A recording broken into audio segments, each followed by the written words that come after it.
পাল্টাপাল্টি হামলায় ভয়াবহ মধ্যপ্রাচ্যের পরিস্থিতি। উত্তেজনার মধ্যে ইরানের দিকে অগ্রসর হচ্ছে মার্কিন ডুমসডে বিমান। বাড়ছে পারমাণবিক যুদ্ধের শঙ্কা। গুগল, আমাজন সহ শীর্ষ মার্কিন প্রযুক্তি প্রতিষ্ঠানে হামলা চালাবে তেহরান। নতুন লক্ষ্যবস্তুর তালিকা প্রকাশ করল আইআরজিসি। নেওয়া হচ্ছে রণপ্রস্তুতি। ইসরায়েলের সবচেয়ে তীব্র ও শক্তিশালী অভিযানের ঘোষণা ইসলামী বিপ্লবী গার্ডের। তেল আবিবের হাইলা স্যাটেলাইট যোগাযোগ কেন্দ্রে দফায় দফায় হামলা। প্রধান টার্গেট সামরিক স্থাপনা। মধ্যপ্রাচ্যে শান্তি নষ্ট করছে ইসরায়েল যুক্তরাষ্ট্র।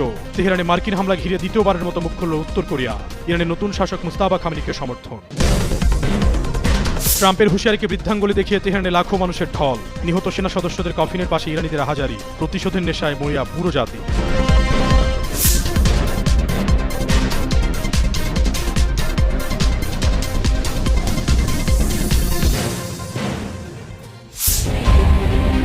ইরানে চলমান ইসরায়েল ও যুক্তরাষ্ট্রের সামরিক আগ্রাসনের মধ্যেই আকাশে মার্কিন নৌবাহিনীর বিশেষ ও রহস্যময় বিমান ডুমসডে প্লেনের তৎপরতা পরিলক্ষিত হয়েছে। বিমানটি পারমাণবিক যুদ্ধ বা জাতীয় বিপর্যয়ের সময় আকাশ থেকে সরকার পরিচালনার একটি ভ্রাম্যমাণ কমান্ড সেন্টার হিসেবে কাজ করে থাকে।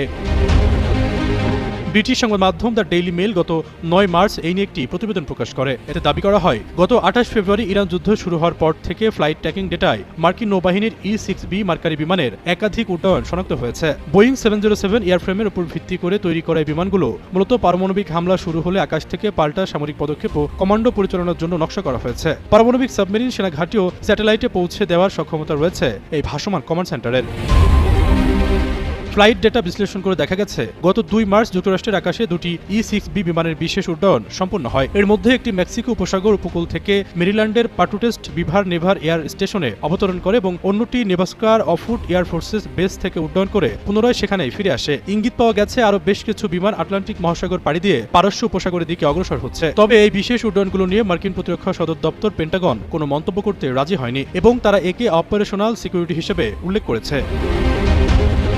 ইরান যুদ্ধের মধ্যে ডুমসডে প্লেনের এই তৎপরতা পারমাণবিক যুদ্ধের আশঙ্কা জোরালো করা হয়েছে। এই বিমানগুলো মূলত টাকামো নামক একটি মিশনের অংশ হিসেবে কাজ করে, যা নিশ্চিত করে যে সাধারণ যোগাযোগ নেটওয়ার্ক ধ্বংস হয়ে গেলেও পারমাণবিক কমান্ড বা নির্দেশ যাতে যথাযথ স্থানে পৌঁছাতে পারে। মধ্যপ্রাচ্য মার্কিন ঘাঁটি ও দূতাবাসগুলোতে সাম্প্রতিক ইরানি ক্ষেপণাস্ত্র হামলার পর এই যুদ্ধকালীন কমান্ডো ব্যবস্থা সচল রাখার প্রয়োজনীয়তা আরও বেড়ে গেছে। বিশেষ করে রাশিয়ার গোয়েন্দা তথ্য তেহরানের সঙ্গে শেয়ার করার খবর আন্তর্জাতিক অঙ্গনে উত্তেজনার পারদ আরও বাড়িয়ে দিয়েছে। ডুমসডে প্লেনগুলো আকাশপথে দীর্ঘ সময় অবস্থান করে নিরাপদ যোগাযোগ ব্যবস্থা সচল করতে সক্ষম, যা সংকটের মুহূর্তে মার্কিন সামরিক সক্ষমতার প্রধান স্তম্ভ হয়ে দাঁড়ায়। আশরাফুল ইসলাম, যুগান্তর নিউজ। যুক্তরাষ্ট্র ও ইসরায়েলের সঙ্গে ইরানের চলমান সংঘাতের ১২তম দিন আজ। গত ২৮ ফেব্রুয়ারি থেকে শুরু হওয়া এই সংঘর্ষ